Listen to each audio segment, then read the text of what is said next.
ஆண்டவராக இயேசு கிறிஸ்துவுக்குள் மிகவும் அதிகமாக நேசிக்கப்படுகின்றவர்களே, மீண்டுமாக உங்கள் யாவரையும் இறைமைந்தன் இயேசுவின் திருப்பெயராலே இந்த மே மாதம் 30ஆம் நாளிலே சந்திப்பதிலே மிகுந்த மகிழ்ச்சி அடைகின்றோம். இந்த காலை நேர இறை தியானத்தை நாம் ஆரம்பிக்கலாம். நமது ஆரம்பம் பிதா, குமாரன், பரிசுத்த ஆவியின் நாமத்தில் உள்ளது. ஆமென். ஜெபம் செய்வோம். இரக்கத்தில் ஐஸ்வர்யம் உள்ள எங்கள் நல்ல கடவுளே, மனுக்குலத்திற்காக குமாரனை கொடுத்த பிதாவே, குமாரனை மீண்டும் நீர் அழைத்து கொண்ட பிறகு தூய ஆவியானவரை தந்தவரே, எங்களை ஆட்சி செய்து கொண்டிருக்கிற பிதா, குமாரன், தூய ஆவியாரே, உம்மை ஸ்தோத்திரிக்கிறோம். இந்த மகிழ்ச்சியான ஆண்டவரை காலை வேளைக்காக உமக்கு நன்றி செலுத்துகிறோம். கடந்து போன இரவுல எங்களோடு கூட இருந்து நல்ல இளைப்பாறுதலை, ஜீவனை கொடுத்திருக்கிறீர். காலை நேரத்தில் எழுப்பி இருக்கிறீர். நன்றி ஆண்டவரே. இந்த நாளிலும் உடைய இறை வார்த்தையை நாங்கள் கேட்டு அதன்படி நாங்கள் நடக்கவும் உடைய ஆசீர்வாதத்தை நாங்கள் பெற்றுக்கொள்ளவும் கிருபை தார். இந்த நாளின் இறை செய்தி, பாடல் வேலை, ஜெப வேலை எங்களுக்கு ஆசீர்வாதம். இந்த ஊழியத்தின் குழுவை எடுத்து நீர் பயன்படுத்தும். எல்லாருக்கும் ஆண்டவர் நம்முடைய இறை ஆசீர்களை தார். இயேசுவின் மூலம் ஜபிக்கிறோம் நல்ல பிதாவே, ஆமேன். காலை வேளையில் நாம் சாரோடு இணைந்து 557வது ஞான பாடலாகிய எல்லாம் கர்த்தாவின் கைக்கும் தெய்வீக ஆளுகைக்கும் என்ற ஞான பாடலை சேர்ந்து பாடுவோம். 357வது ஞான பாடல்.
செய்தாலும் நான் கவலைப்பட்டாலும் அத்தாலே ஆகுமோ என் செய்தியை தப்பாற்ற விசாரிப்பாய் நாடத ரோகி ராரலோ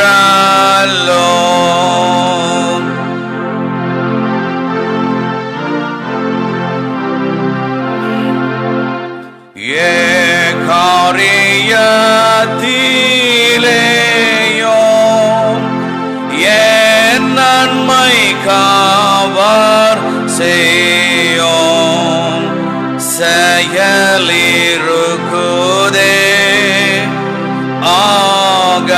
ஆகையினாலே நீதாம் அவருடைய சேதாம்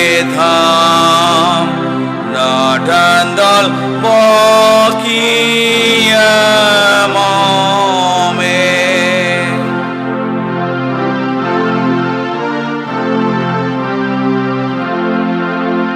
பாடுக நான் போனாலும் நான் வேலையை செய்தாலும் அந்தந்த பாடுகள் என் மேல் இறங்கினாலும் நான் அவதிப்பட்டாலும் கர்த்தாவின் சொல் என் ஆரோதம்.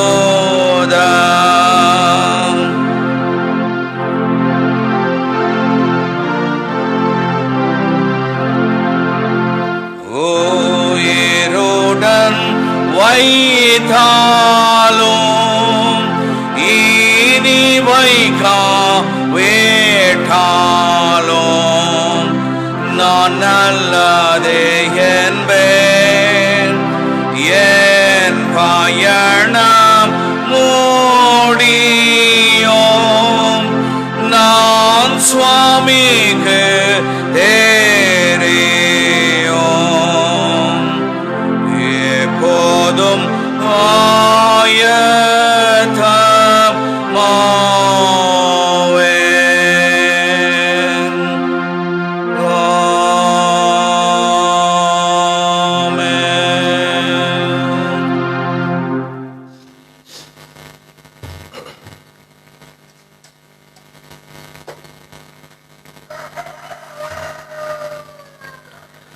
கிறிஸ்துவில் அன்பார்ந்தவர்களே, மீண்டுமாக மே மாதத்தின் 30ஆம் நாளிலே உங்களை சந்திப்பதிலே மிகுந்த மகிழ்ச்சி அடைகின்றோம்.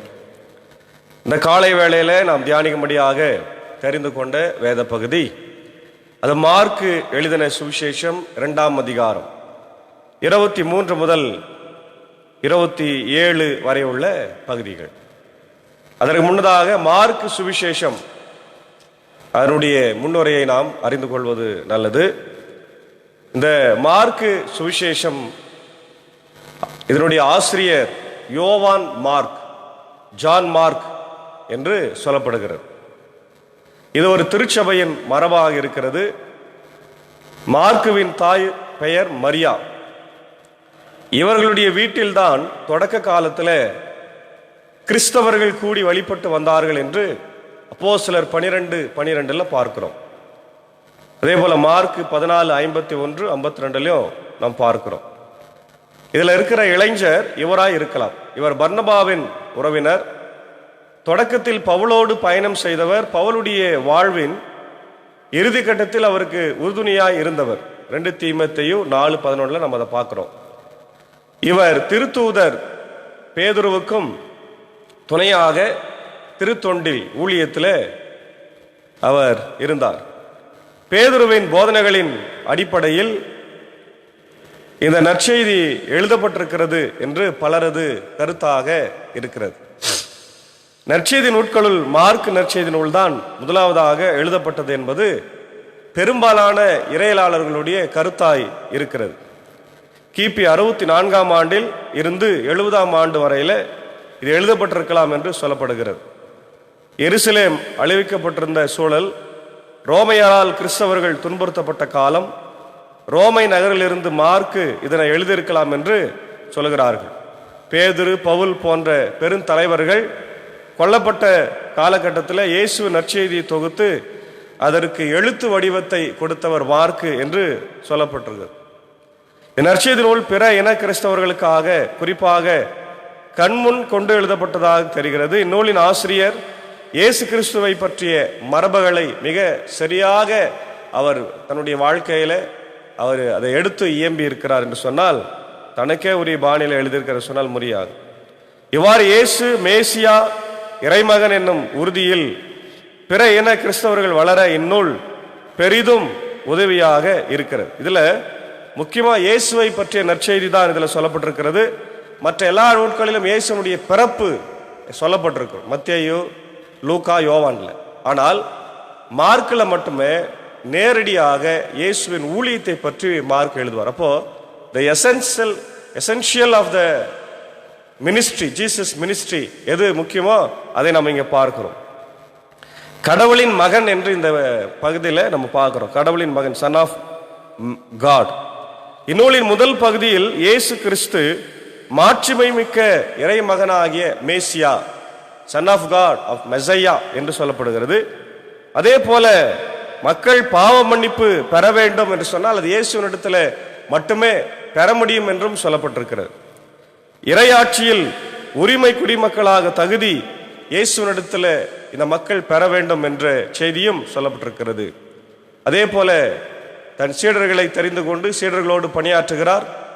பேய்கள் பிசாசுகள் துரத்துகிறார், அற்புதங்களை செய்கிறார், அதிகாரத்தை அவர் காண்பிக்கின்றார், தனக்கு கொடுக்கப்பட்ட அதிகாரத்தை பற்றி பேசுகிறார். இவையெல்லாம் இந்த மார்க் நற்செய்தியில தொகுத்து எழுதப்பட்டிருக்கிறது. இயேசு கிறிஸ்து மக்கள் அனைவருக்கும் மீட்பு வழங்கும் துன்புறும் மானிட மகன் என்றும் சொல்லுகிறார். 10:45 சொல்றாரு, son of man, suffering servant of God, suffering son of man என்று. அதே போல இயேசு கிறிஸ்து துன்பங்கள் பட்டு இறந்து உயிர் பெற்று எழுந்து மீட்பராவார் என்ற செய்தியும் சொல்லியிருக்கிறார். ஆகவே இது மிக முக்கியமான ஒரு புத்தகமாக நாம பார்க்க முடிகிறது. அதே நேரத்தில் இந்த நாளுக்குரிய செய்தியில நாம கவனம் செலுத்த நம்ம வருகிற போது, இயேசுவும் உடைய சீடர்களும் ஓய்வு நாளிலே ஒரு பயிர் வழியாக, ஒரு நிலத்தின் வழியாக கடந்து செல்கிறார்கள்.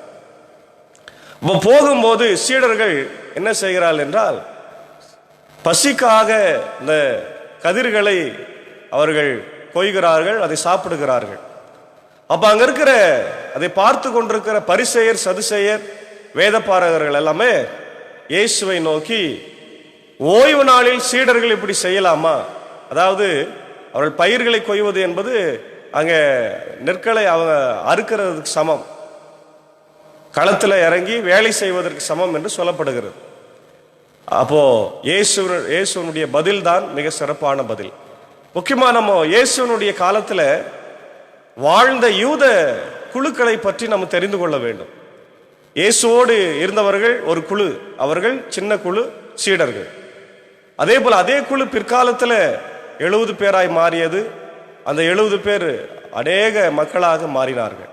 ஆனால் இயேசுவை குற்றம் கண்டுபிடிக்க வேண்டும் என்றே இங்க மிக முக்கியமான ஒரு குழுவாகிய பரிசேயர் குழு, சதுசேயர் குழு, வேதபாரகர் குழு, ஏரோதியர்கள் குழு, இல்லை எசேனியர்கள் என்ற குழு, இதெல்லாம் இருந்தது. இதுல முக்கியமா பரிசேயர், சதுசேயர், வேதபாரகர்கள், ஏரோதியர்கள், இவங்க இயேசுவை எப்படியாவது குற்றம் கண்டுபிடிக்க வேண்டும், அவரை கைது செய்ய வேண்டும் என்று சொல்லி இயேசுவுக்கு பின்பாக அவங்க போய்கொண்டே இருப்பாங்க. அவர் என்ன பேசுறாரோ அதிலிருந்து குற்றங்களை கண்டுபிடிப்பாங்க. அவர்கள் சொல்லுகிறார்கள், ஓய்வு நாளில் இயேசு வயல்வெளியில் செல்ல நேர்ந்தது. அவருடைய சீடர்கள் கதிர்களை கொய்து கொண்டு வழி நடந்தார்கள். அப்பொழுது பரிசேயர் இயேசுவிடம், பாரும், ஓய்வு நாளில் செய்யக்கூடாததை ஏன் இவர்கள் செய்கிறார்கள் என்று கேட்டார். அதற்கு இயேசு அவர்களிடம், தாமும் தம்முடனும் இருந்தவர்களும் உணவின்றி பசியா இருந்த போது தாவீது என்ன செய்தார் என்பதை நீங்கள் வாசித்ததே இல்லையா? அபியாத்தார் தலைமை குருவாய் இருந்த போது தாவீது இறை இல்லத்திற்குள் சென்று குருக்களை தவிர வேற யாரும் உண்ணக்கூடாத அர்ப்பண அப்பங்களை தாம் உண்டது மட்டுமன்றி தம்மோடு இருந்தவர்களுக்கு கொடுத்தாரு அல்லவா என்றார். மேலும் அவர் அவர்களை நோக்கி, ஓய்வு நாள் மனிதருக்காக உண்டாக்கப்பட்டது, மனிதர் ஓய்வு நாளுக்காக உண்டாக்கப்படவில்லை. ஆதலால் ஓய்வு நாளும் மானிட மகனுக்கும் கட்டுப்பட்டதே என்றார். ரொம்ப அழகா சொல்றார். என்ன சொல்றாருன்னா, இந்த சாபத் அப்படின்றது, ஓய்வு நாள் என்பது இஸ்ரவேல் மக்களுடைய வாழ்க்கையில ரொம்ப முக்கியமானது. இன்னைக்கு எப்படி நம்ம சண்டே, நேற்று கூட நம்ம ஞாயிற்றுக்கிழமையை பற்றி பார்த்தோம், ஆலயத்துக்கு போனோம், அது ரொம்ப முக்கியமானது என்று நம்ம பார்த்தோம் இல்லையா? கிறிஸ்தவர்களுடைய வாழ்க்கையில பிரிக்க முடியாத ஒன்று ஆலயம். அது பிறக்கும் போது சாகு வரையில நம்ம வாழ்க்கையில் அது இருந்துனே இருக்கும். எல்லா நிகழ்வுகளிலும் நம்முடைய ஆலயம் நம்மோடு கூட வந்து கொண்டு தான் இருக்கும், அதை நம்ம பிரிக்க முடியாது. அதுபோல இஸ்ரவேல் மக்களுடைய வாழ்க்கையிலும் அந்த சாபத் என்று சொல்லப்படுகிற ஓய்வு நாள் மிக முக்கியமானது. அந்த சாபத்தை அவங்க எப்போ கொண்டாடுவாங்கன்னா, சனிக்கிழமை. வெள்ளிக்கிழமை 7 மணிலிருந்து இரவு 7 மணிலிருந்து சனிக்கிழமை மாலை 7 மணி வரையில 24 மணி நேரம் அவங்களுக்கு அந்த சாபத்து கடைபிடிக்கப்படுகிறது இல்லையா? அப்புறம் அவங்க என்னென்ன செய்யணும் செய்யக்கூடாதுன்றது ரொம்ப அழகாக சொல்லப்பட்டிருக்கிறது. எந்த வேலையும் செய்யக்கூடாது. ஆலயத்துக்கு போகலாம், கடவுளை தொழுகை செய்யலாம், வரலாம். மற்றபடி வீட்டில் இருக்கலாம், குடும்பத்தோடு தொழுகை செய்யலாம். இதுதான் ரொம்ப முக்கியமானது. வேலை செய்யக்கூடாது என்பது மிக முக்கியத்துவம் வாய்ந்ததாக இருக்கிறது. அப்போ இவையெல்லாம் கட்டளையாக மோசேயினுடைய காலத்தில் கொடுக்கப்பட்டது. ஏன் அப்படின்னா, இது ஒரு உடன்படிக்கையின் நாள். இந்த சாபத் என்பது, ஓய்வு நாள் என்பது ஒரு உடன்படிக்கை. என்ன உடன்படிக்கை? இஸ்ரவேல் மக்கள் எகிப்தில் இருந்தார்கள், 430 வருஷம் துன்பத் துயரத்தில் இருந்தாங்க. அவங்களை யாரும் மீட்க வரவே இல்லை. எத்தனையோ அரசர்கள் இருந்தார்கள், எத்தனையோ தலைவர்கள் அந்த காலத்தில் இருந்தார்கள். ஆனால் இப்படிப்பட்ட ஒரு மக்கள் அங்க போய் கஷ்டப்படுறாங்களே அப்படின்னு யாரும் மீட்க வரல. கடவுள் தான் இஸ்ரவேல் மக்களை மீட்பதற்காக என்ன பண்ணாராம், இறங்கி வந்தார் என்று யாத்ராகமம் 3ஆம் அதிகாரம் 8 முதல் 12 வசனத்துல நம்ம பார்க்கிறோம். அவர் சொல்றாரு, என் மக்கள் போடுகிற சத்தம், அவங்க கூக்கல் இருக்கிற சத்தம் என் காதில் எட்டினது. அதனால நான் அவர்கள் கஷ்டங்களை பார்க்கவே பார்த்தேன், அவர் துன்பங்களை நான் கேட்டேன், ஆகவே நான் இறங்கி வந்தேன் என்று சொல்லுகிறார். அதுக்கப்புறம் தான் மோசே கிட்ட சொல்ல, நான் இருக்கிறவராகவே இருக்கிறேன் என்று சொல்லி அனுப்பி அவர்களை மீட்டு வர சொல்றார். எதற்காக மீட்டு வர சொல்றாருன்னா, அந்த கான்செப்டை நீங்க பார்த்தீங்கன்னா, to worship God in the wilderness, வனாந்தரத்தில் கடவுளை, யாவே கடவுளை தொழுகை செய்வதற்கு அப்படின்னு தான் கூட்டின்னு வரார். அப்போ அவருடைய அந்த கோலே கடவுளை துதிக்குவது, கடவுளை வணங்குவதற்கு மட்டும்தான். அதற்காக தான் இந்த 3வது கற்பனை இல்லையா, ஆண்டவர் கொடுத்த 10 கற்பனையில 3வது கற்பனை ஓய்வு நாளை பரிசுத்தமாய் ஆசரிக்க நினைப்பாயாக என்று சொல்லப்பட்டிருக்கிறது. அதற்கு மார்ட்டின் லூத்தர் கொடுக்கிற விளக்கம் என்னன்னா, ஓய்வு நாளிலே நீங்கள் கடவுளுக்கு பயந்து அவரிடத்தில் அன்பு கூர்ந்து அவருடைய ஆலயத்திலே அமைதியாய் அமர்ந்து பிரசங்கம் செய்கிறவர் யாரா இருந்தாலும் அதை பத்தி கவலைப்படாம அதை கேட்டு இன்றைக்கு நமக்கு இந்த வார்த்தை என்ன சொல்லுகிறதோ அதன்படி செய்யணும். அதான் ரொம்ப முக்கியமானது. இது இன்றைய காலகட்டத்தில். பழைய ஏற்பாட்டில் எருசலேம் தேவாலயத்துக்கு போகணும், பலி செலுத்தணும், உபவாசம் இருப்பாங்க, நிறைய பேர் தசமபாகம் கொடுப்பாங்க. இது பழைய ஏற்பாட்டில் அதே காரியங்களை செய்யணும். வேலை முக்கியமாக வேலை செய்யக்கூடாது, எந்த வேலைக்கும் போகக்கூடாது. அதுதான் நீங்க ஆண்டவரிடத்துல கேள்வி கேட்கிறாங்க, ஆண்டவரே உங்களுடைய சீடர்கள் செய்வது உங்களுக்கு தெரியலையா? அது அந்த ஓய்வு நாளுக்கு விரோதமா இருக்கிறது அல்லவா, அந்த ஓய்வு நாள் சட்டங்களுக்கு விரோதமா இருக்கிறது அல்லவா அப்படின்னு பார்க்கணும். இவையெல்லாம் நீங்க பார்த்தீங்கன்னா, மோசே கடவுள் கொடுத்த 10 கட்டளையில இருந்து 613 கட்டளைகளை உருவாக்கினார் என்று நம்ம பார்க்கிறோம். 633 கட்டளைகளை, கமாண்ட்மெண்ட்ஸ் அவரே உருவாக்கி வச்சார். மாத்திரமல்ல இஸ்ரவேலர்களும் உருவாக்குனாங்க, இப்படியெல்லாம் நடக்கணும், இப்படியெல்லாம் செய்யணும். அதில் நிறைய சடங்குகள் சம்பிரதாயம் எல்லாம் வருது. கை கழுவணும், வெளியே போய் வந்தால் கை கழுவணும், கால் கழுவணும், இதெல்லாம் யூத மக்கள் எடுத்திருந்து வந்தது தான். இன்றைக்கு நம்முடைய மக்கள் செய்கிறாங்க இல்லையா, அதெல்லாம் பழைய ஏற்பாட்டில் இருக்கிறது தான். இதெல்லாம் புதிய ஏற்பாட்டில் இயேசுகிட்ட அவங்ககிட்ட பேசுகிறாங்க. அப்போ ஆண்டவர் சொன்னது என்ன, அதெல்லாம் ஒன்றும் இல்லைப்பா, அதெல்லாம் ஒன்றுமே இல்லை, வெளியரங்கமான காரியங்கள் என்று சொல்கிறார். முக்கியமானது மனசு தூய்மையாக இருந்தால் போதும் போப்பான்னு சொல்லிடுறார். அதே போல தான் இங்கேயும் சொல்கிறாரு, அழகாக சொல்கிறாரு. நீங்கள் பழைய ஏற்பாட்டு காலத்தில் தாவீதும் அவருடைய சகாக்களும் நண்பர்களும் ரொம்ப பசியாக இருக்கும்போது ஆலயத்தில் அர்ப்பண அப்பம், அதாவது ஒருவேளை திருவிருந்து கொடுக்குற மாதிரி ஒரு அப்பமோ ரசமோ இருந்ததை அவர் போய் சாப்பிட்டாரு. அது அவங்க பெருசாக ஒன்றும் எடுத்துக்கல அப்படின்றார் இல்லையா. இப்போ என்ன அர்த்தம்னா, மனித உயிர் முக்கியம், மனித நேயம் முக்கியம். ஒரு உயிர் கண்ணுக்கு முன் அழிவதை கடவுள் விரும்ப மாட்டார். அப்படிப்பட்ட கடவுளா இன்னைக்கு இருக்கிறார் இல்லை. ஆனால் இன்னைக்கு நம்ம மனுஷன் என்ன பண்றோம், எல்லாத்தையும் ஒரு ஆக்சிடென்ட் நடக்கும்போது ரோட்ல 100 பேர் இருக்கிறான், எல்லாரும் ஃபேஸ்புக் லைவ் பண்றானே தவிர விழுந்தவனை போய் யாரும் தூக்குறதே இல்லை. அந்த ஃபேஸ்புக் லைவ் பண்ற நேரத்தில் நம்ம ஓடி போய் தூக்கி இருந்தா அவன் காப்பாற்றப்பட்டிருப்பான். அவனுடைய ரத்தம் சிந்தி கொண்டிருக்கிறது. நம்ம எல்லாருமே என்ன பண்றோம், ஆஹா இப்படி ஆயிடுச்சா, அப்படி ஆயிடுச்சா, இப்படி ஆக்சிடென்ட் நடக்குது பாருன்னு தான் சொல்லி லைவ் பண்ணி கொண்டிருக்கிறோம். மனித நேயம் செத்து விட்டது பிரியமானவர்களே. மனித நேயமே கிடையாது, யாருக்கிட்டமே அன்பு இல்லை, தூய்மையான அன்பு இல்லை. அதான் ஆண்டவருக்கு சொல்றார். அங்கே குருக்களும் ஒன்று சொல்ல, அன்னைக்கு இருந்த குருக்கள் அபியாத்தார் என்ற குருக்கள் ஒருத்தர் இருக்கிறாரு, அவர் ஒண்ணுமே சொல்லப்பா, போங்கப்பா என்னப்பா நீங்க பேசுகிறீங்கன்னு சொல்லி அவர் சொல்றாரு, ஓய்வு நாள் என்பது மனிதர்களுக்காக தான் உருவாக்கப்பட்டதை தவிர ஓய்வு நாளுக்காக மனிதர்கள் உருவாக்கப்படவில்லை. ரொம்ப முக்கியமானது. 10 கட்டளைகளை ஆண்டவர் எப்ப கொடுத்தாரு, ஏதேன் தோட்டத்தில் கொடுக்கலையே, ஆதாம் யாவலை படைக்கிறதுக்கு முன்னாடியே கொடுத்தாரு இல்லை. அவங்களெல்லாம் படைச்சிட்ட பிறகு அவங்க எல்லாம் வாழ்ந்துனுக்குறாங்க, அப்புறம் அவங்க சரியா வாழலை அப்படின்றதுக்காக தான் கட்டளைகளை கொடுக்கிறார் இல்லையா. ஆக கட்டளைகளை மீறணும்னு சொல்லி இங்க நம்ம பொருள் எடுத்துக்கவே கூடாது. கட்டளைகளே மீறணும், அநியாயம் செய்யணும், அக்கிரமம் செய்யணும், அது இல்லை. மனித நேயத்துக்காக மனிதர்களுக்காக உருவாக்கப்பட்டது கட்டளைகள். ஆனால் அந்த கட்டளைகளே மனிதனை அழிக்கக்கூடியதாய் இருக்கக்கூடாது, அது ரொம்ப முக்கியம். இன்னைக்கு சட்டம், இந்திய தேசத்துடைய சட்டம் இருக்குது, எல்லாருக்கும் அது வாழ்வு கொடுக்கிறதா இல்லை, ஏழை எளிய மக்களை அதை அழிக்கிறதாவே நிறைய நேரத்தில் இருக்கிறது இல்லையா. ஆனா பணக்காரர்களுக்கு ஒரு சட்டமாக இருக்கிறது, அப்படி இருக்கக்கூடாது. அதை தான் ஆண்டவர் கண்டிக்கிறார் இல்லையா. ஓய்வு நாளுக்காக மனுஷன் படைக்கப்படவில்லை, மனுஷனுக்காக தான் ஓய்வு நாள் படைக்கப்பட்டது. ஆக அவங்க ஒன்றும் பெரிய தவறு ஒன்று செய்யல போங்க அப்படின்னு சொல்லி அவங்களை அனுப்புகிறதை நம்ம பார்க்க முடிகிறது. அன்பானவர்களே, இன்னைக்கு நம்முடைய திருச்சபையில கூட எண்ணற்ற கட்டளைகளை நம்ம எழுதினே இருக்கிறோம். நிறைய ரூல்ஸ் அண்ட் ரெகுலேஷன்ஸு, நிறைய பைலாஸ், அது இது. ஆனால் இதெல்லாம் பார்த்தீங்கன்னா திருச்சபைக்கு தேவையற்ற காரியத்தை தான் அது கொண்டு வருது. தேவையற்ற குழப்பங்களை கொண்டு வருகிறது. ஊழியத்துக்காக ஒரு லா ஏற்றுறாங்களா? ஊழியம் செய்யணும்னு ஒரு பைலா என்னைக்கு நான் ஏற்றுக்கிறாங்களா? ஒன்றும் கிடையாது. இப்படி ஓட்டு போடணும், அப்படி ஓட்டு போடணும், இவனுக்கு ஓட்டு இல்லை, அவனுக்கு ஓட்டு இல்லை, இப்படி தான் நம்ம செய்து கொண்டிருக்கிறோம். திருச்சபையில் மக்களை சேர்ப்பதற்கு பதிலாக வெளியே தள்ளிட்டு இருக்கிறோம். நமக்கு அந்த அதிகாரம் கிடையாது. திருச்சபை விட்டு ஒரு ஆத்மாவை கூட வெளியே தள்ளுறதுக்கு அதிகாரம் நமக்கு கிடையாது. ஏன்னா இயேசு ஆண்டவர் என்ன சொல்றாரு? எல்லாரும் என்னண்டைக்கு வாருங்க, நான் உங்களுக்கு இளைப்பாறுதலை தருவேன் என்று சொல்றாரு. ஆனா நம்ம சட்டப்படி அப்படி செய்யணும், இப்படி செய்யணும்னு சொல்லி நம்ம பார்க்கிறோம். ஆனால் ஆண்டவர் என்ன சொல்றாரு? சட்டத்திற்காக மனுஷன் உருவாக்கப்படவில்லை, மனுஷனுக்காக சட்டம் உருவாக்கப்பட்டது. அதை என்னைக்கு நம்ம உணர்றோமோ அப்போதான் திருச்சபையாக இருக்குமே தவிர, இல்லை என்றால் குழப்பங்களும் பிரச்சனைகளுமே போய் கொண்டிருக்குமே தவிர அங்கே அமைதி, சமாதானம், சமத்துவம், மனிதநேயம், அன்பு எதுவுமே இருக்காது. அதான் இயேசு ஆண்டவர் அன்றைக்கே தெளிவா சொல்லிட்டார்.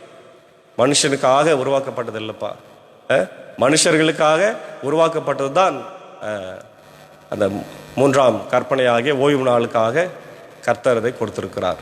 ஆகவே நீங்கள் அதை தெளிவாய் புரிந்து கொள்ளுங்கள் என்று பரிசேயர் சதுசேயர் வேதபாரகருக்கு இயேசு கிறிஸ்து தெளிவாக அந்த ஓய்வு நாளின் காரியங்களை குறித்து சொல்லுகிறார். ஆகவே பிரியமானவர்களே, நாமும் கூட நம்முடைய திருச்சபைகளிலே, நம்முடைய வீடுகளிலே நிறைய சட்டங்களை நம்ம வச்சுன்னுக்கிறோம். ஆனால் அந்த சட்டங்கள் எல்லாம் மனிதர்களை கட்டி எழுப்புவதற்காக மட்டும்தான் இருக்கணுமே தவிர அவர்களை உடைத்து தகர்த்து வெளியே துரத்துவதற்காக அல்ல, கூட்டி சேர்ப்பதற்காக இருக்க வேண்டும், அவரிடத்தில் அன்பு செலுத்துவதற்காக இருக்க வேண்டும் என்ற அந்த சிறந்த எண்ணத்தோடு மனிதநேயத்தோடு இயேசுவை போல வாழ தூய ஆவியானவர் தாமே இந்த நாளிலே நமக்கு துணை செய்வாராக.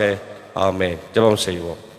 மகா இரக்கமும் கிருபை நிறைந்த நல்ல ஆண்டவரே, இந்த காலை வேளைக்காக மீண்டுமா என்று சொல்லுகிற ராஜா, கடந்து போன இரவுல எங்களோடு கூட இருந்து எங்களை காத்து வழி நடத்தினேன். இது அந்த நாளிலே ஆண்டவரே, மனுஷன் ஓய்வு நாளுக்காக உருவாக்கப்படவில்லை, மனுஷனுக்காக தான் ஓய்வு நாள் உருவாக்கப்பட்டது என்பதை மிக தெளிவாக சொன்னேன்.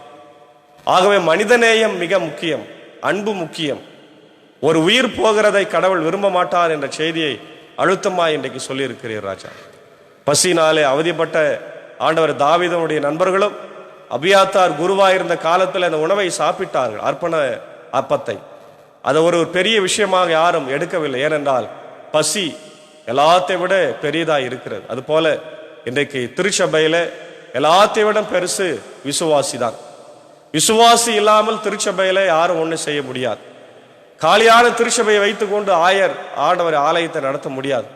ஆகவே திருச்சபையில ஆண்டவர் ஏற்றப்பட்டிருக்கிற இந்த பைலாஸ் சட்டங்கள் எல்லாம் மக்களுக்காக, மக்களை காக்க வேண்டும், மக்களை விசுவாசத்துல நடத்த வேண்டும், ஊழியத்திற்காக இருக்க வேண்டுமே தவிர அவர்களை வெளியிலே தள்ளுவதை ஆண்டவரே இன்னைக்கு முற்றிலுமாக திருச்சபையில இருந்து நாங்கள் ஒழித்துவிட கர்த்தர் கிருபை தார். இதோ இதை கேட்டுக்கொண்டிருக்கிற ஆயர்கள், கேட்டுக்கொண்டிருக்கிற திருச்சபையின் தலைவர்கள், ஆண்டவர் திருச்சபையின் விசுவாசிகள் எல்லாரும் உணர்ந்து திருச்சபை என்பது எல்லாருக்கும் உரியது, எல்லாரும் அதுல உறுப்பினர்களாக இருக்க வேண்டும் என்கின்ற ஆண்டவர் சிந்தனையை நீ தர வேண்டும் என்று கெஞ்சி மன்றாடுகிறோம். இந்த காலை நேரத்தில் இந்த இறை வார்த்தை கேட்டுக்கொண்டிருக்கிற எல்லா மக்களையும் ஆசீர்வதிங்க ஆண்டவரே. எங்கள் வீடுகளில கூட நாங்கள் ஆண்டவரே மக்களை மக்களாய் மதிக்கும், மனிதனை மனிதனாய் பார்க்க கர்த்தர் கிருபை தார். ஆண்டவரே, இதோ இந்த ஊழியத்தில் எங்களோடு இருக்கிற அப்படி அன்பர் சாருக்காக, அக்காவுக்காக, அன்பான பிள்ளைகள் மாத்தால் மறைகளுக்காக ஜபிக்கிறோம். வெயிலின் உஷ்ணம் இந்த கடைசி மே மாதத்துல அதிகமாக இருக்கிறது ராஜா, எங்களை காத்தரலும் ரத்த கோட்டைகளாய் மறைத்து கொள்ளும் ஆண்டவர். அதே போல இப்படி சாகோ சாரு டீச்சருக்காக ஜபிக்கிறோம். இசை வழி பயணத்தில் எங்களோடு இருக்கிற இந்த ஊழியத்தையும் அவருடைய பணிகளையும் ஆசீர்வதிங்க. இதை பிராட்காஸ்ட் செய்து எங்களுக்கு உதவி செய்து கொண்டிருக்கிற அப்படி ஜான்சன் சாருக்காய் குடும்பத்திற்காக ஜபிக்கிறோம். தொடர்ந்து அவர்களை ஆசீர்வதிக்க வேண்டும் என்று கெஞ்சி மன்றாடுகிறோம். ஆண்டவரே, இதை கேட்டு ஒவ்வொரு நாளும் தன்னுடைய இல்லங்களிலே உள்ளங்களிலே பதிய வைத்து இதன்படி வாழ்ந்து கொண்டிருக்கிற சபையின் விசுவாசிகள், ஆண்டவர் அநேக கிறிஸ்தவ மக்களுக்காக ஜபிக்கிறோம். கிறிஸ்தவர் அல்லாதவர்களுக்காக கூட நாங்கள் ஜபிக்கிறோம். ஆண்டவர், இந்த இறை வார்த்தை அனைவருக்கும் பொதுவானது. ஏன்னால் இயேசு ஆண்டவர் கிறிஸ்தவர்களுக்கு மட்டும் உரியவர் அல்ல, அவர் எல்லா மதத்திற்கும் அப்பாற்பட்டவர். ஆண்டவர் எல்லா ஜாதிகளுக்கும் அப்பாற்பட்டவர், எல்லா நிறங்களுக்கும் அவர் அப்பாற்பட்டவர், எல்லா நாட்டு மக்களுக்கும் உரியவராக இருக்கிறார். ஆகவே இந்த வார்த்தைகளை கேட்கிற எல்லாரையும் தேவநீர் தொடும் ராஜா. இப்படி கவலைகள், கஷ்டங்கள், பலவீனங்கள், வியாதி, துன்பம், துயரம், பிரச்சனைகள் நீக்கி போட்டு விடுதலையின் நாயகன் வெற்றியை தர வேண்டுமாய் நாங்கள் ஜபிக்கிறோம். இந்த நாளில் கூட ஆண்டவரே இந்திய தேசத்திற்காக ஜபிக்கணும். வருகிற செவ்வாய்க்கிழமை என்று ஒரு நல்ல தீர்ப்பை எங்களுக்கு தரும் ராஜா. ஆண்டவரே, ஒவ்வொரு மாநிலத்துக்காக, முதலமைச்சருக்காக, எப்படிய தமிழ்நாட்டு முதலமைச்சருக்காக ஜபிக்கிறோம். அமைதியான சூழ்நிலையில எங்கள் தேசங்களை வழிநடத்த கிருபை தார். உலக நாடுகளுக்கு ஜெபிக்கிறோம். ஆண்டவரே, போர்கள் பதட்டங்கள் இருக்கிறது, எல்லாவற்றையும் மாற்றி அமைதியான சூழலை இந்த உலக நாட்டில் ஆண்டவரை ஏற்படுத்த வேண்டும் என்று நான் ஜெபிக்கிறோம். இப்படி இந்திய சுவிசேஷ லுத்தரன் திருச்சபை 3 சபை சங்கங்கள், போதகர்கள், ஆண்டவரே பெருந்தலைவர், பொதுப்பொருளர், ஆண்டவர் செயலர், இப்படி ஆமர் சபை சங்கத்தின் பொறுப்பாளர்கள், செயற்குழு உறுப்பினர்கள், அனைத்து வட்ட தலைவர்கள், ஆண்டவர் வட்ட பிரதிநிதிகள் அதுக்காக ஜெபிக்கிறோம். எல்லாரும் இந்த பொறுப்பு கொடுக்கப்பட்டிருக்கிறது என்பதை ஆண்டவர் உணர்ந்து அவர்கள் திறம்பட ஊழியத்தை செய்ய செயலாற்ற கிருபை தார். தொடர்ந்து ஆண்டவரே, உலகத்தில் இருக்கிற எல்லா திருச்சபைகளுக்காக, ஸ்தாபனங்களுக்காக, ஊழியங்களுக்காக, ஆயர்களுக்காக நான் ஜெபிக்கிறோம். குறிப்பாக இந்தியாவில் பணியாற்றி கொண்டிருக்கிற மிஷினரிகள், FMBB மிஷினரிகள், ஜெம்ஸ் மிஷினரிகள், IMS மிஷினரிகள், உலக நாடுகளில் பணியாற்றுகிற மிஷினரிகளுக்காக, ஸ்தாபனங்களுக்காக ஜெபிக்கிறோம். எல்லாரையும் கர்த்தர் ஆசீர்வதிங்க ராஜா.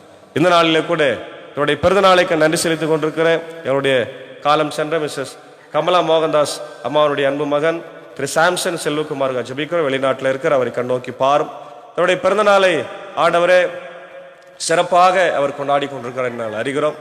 ஆண்டவரே, இந்த நேரத்தில் குடும்பத்தின் தாயார் தகப்பனாரை ஆண்டவர் இழந்திருந்தாலும் அவளோடு கூட தங்கியிருந்து ஆண்டவர் ஆசீர்வாதத்தை தாருடைய அன்பு மனைவி பிள்ளைகளை எல்லாம் நீர் ஆசீர்வதிக்க வேண்டும் என்று கெஞ்சி மன்றாடுகிறோம். இந்த புதிய பிறந்தநாள் ஆண்டவரே, இந்த புதிய வருஷம் அவருக்கு ஆசீர்வாதமாக இருக்கட்டும்.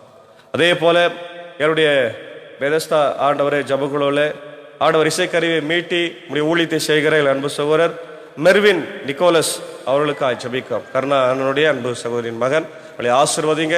ஆண்டவர் நாள் அவருக்கு ஆசீர்வாதமாக இருக்கட்டும். அவருடைய அன்பு மனைவி பிள்ளைகளையும் கர்த்தர் ஆசீர்வதிங்க ராஜா.